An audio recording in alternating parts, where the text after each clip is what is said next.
Главные новости сегодняшнего дня. Во время съемок нового российского исторического сериала пропал без вести известный российский и советский киноактер, каскадер Александр Иншаков.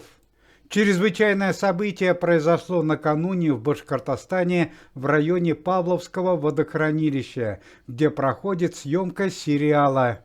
Александр Иванович Иншаков, несмотря на 78-летний возраст, все трюки выполняет самостоятельно, без всякой страховки. ЧП произошло в горной пещере. На данный момент ведутся поиски актера. У известного музыканта, лидера группы «Машина времени» Андрея Макаревича, который на данный момент проживает в Израиле, арестовали и конфисковали 3 ювелирных завода в 3 городах Российской Федерации – в Мурманске, в Челябинске и Пятигорске. Андрею Макаревичу еще несколько месяцев назад был поставлен запрет на ведение коммерческого бизнеса на территории России в связи с тем, что Андрей Вадимович не выполнил данные требования. Все финансовые доходы данных предприятий пойдут на увеличение золотого запаса Российской Федерации. В преддверии новогодних праздников сотрудники антикоррупционного комитета, актеры Максим Дрозд и Александр Домогаров выдвинули предложение о дополнительной материальной помощи малоимущим семьям и пенсионерам по возрасту Российской Федерации. Речь идет о дополнительной материальной помощи в размере 10 тысяч рублей на человека, а также о дополнительном наборе продуктов, которые могут быть использованы для организации новогоднего праздника. Напомним, что помимо этого вчера на совещании в Думе представители комитета Юрий Антонов и Игорь Скляр предложили всем пенсионерам по возрасту выдать в декабре месяце дополнительную 13-ю пенсию в размере 70 тысяч рублей на человека. Сегодня прошел День памяти всех погибших в результате чрезвычайного происшествия в Крокус-Сити. С момента трагедии прошло почти 7 месяцев. К слову сказать, что в результате несчастья пострадали семьи членов антикоррупционного комитета. У актера Константина Хабенского погиб сын, а у певца и героя спецоперации Никиты Малинина погибла супруга.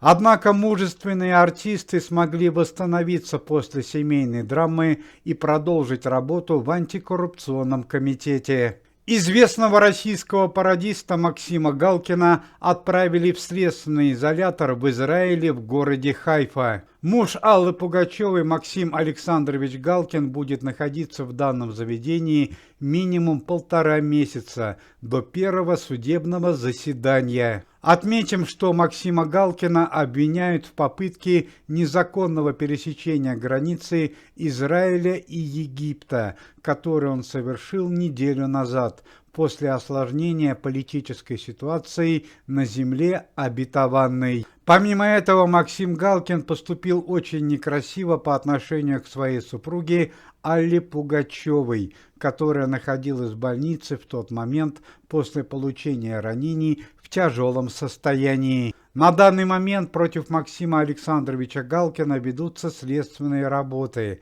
Его супруге Алле Пугачевой после полученных ранений стало лучше. Возможно, в скором времени она будет выписана из израильской больницы. К слову сказать, на данный момент большое несчастье и у родственника Аллы Пугачевой Дэни Байсарова. Молодой человек по-прежнему находится в реанимации Московской больницы. Врачам так и не удается поставить Дэни Байсарова на ноги. Отметим, что только за последние 1,5 года Дэни Байсаров, который спас свою родную сестру, перенес инфаркт, инсульт, удаление злокачественной опухоли и 2 нападения, а также аварию на вертолете, которая произошла в Алтайском крае несколько месяцев назад. В Германии в районе города Гамбурга в тяжелое ДТП попал пассажирский автобус. Среди пассажиров находились известные российские музыканты и певцы, певица Натали и лидер музыкальной группы «Дискотека Авария» Алексей Серов. Певица Натали отделалась мелкими ушибами, а вот лидер группы «Дискотека Авария» Алексей Серов с многочисленными травмами и повреждениями был доставлен в реанимацию. Отметим, что данные артисты в Германии находились на отдыхе и давали музыкальные концерты. Известная советская и украинская певица София Ротару вышла на свободу из следственного изолятора, где находилась последние 2 месяца по обвинению в смерти молодой украинской певицы Марии Никольской. Мария Никольская была подругой сына Софии Ротару Руслана Евдокименко. В связи с тем, что Руслан Евдокименко был официально женат, Софья Михайловна Ротару выступила категорически против таких незаконных отношений во время брака.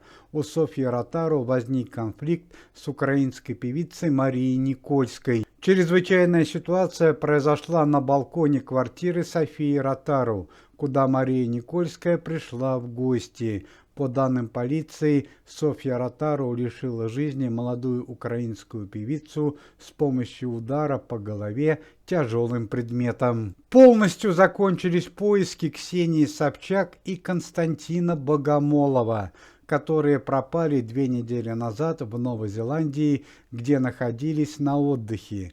Они потерпели крушение на легкомоторном самолете над Тихим океаном. Поиск семьи Ксении Собчак закончился весьма неожиданным и трагическим результатом. Полностью подтвердилась версия Следственного комитета Российской Федерации.